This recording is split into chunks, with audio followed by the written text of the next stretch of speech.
мені цю справу, бо я знаю, що зробить.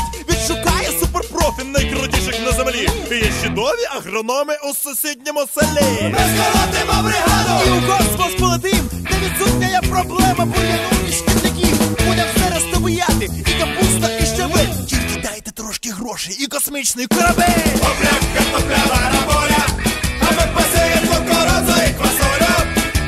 Опля, картопля, буряки, а на сонці на пательні будуть смалити шкварки.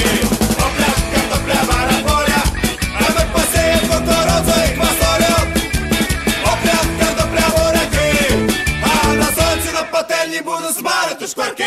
Хто готовий для польоту? Галактичних перемог? Раз, два, не біда! Один у чотирьох! Так, мама, не сумуйте! Я вже скоро повернусь! 7, 6, 5, 4, 3, 2, 1, пуск!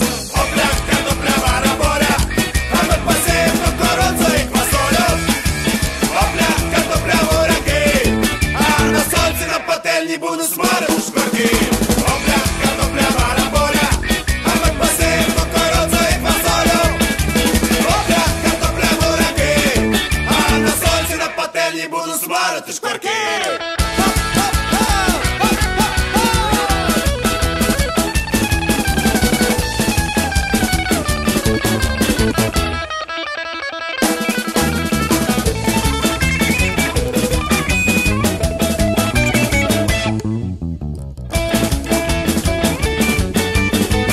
Я, наприклад, з картоплею вареники не люблю. Опля, картопля, бараболя, а ми посіємо кукурудзу і квасолю. Опля, картопля, буряки, а на сонці на пательні будуть смалити шкварки.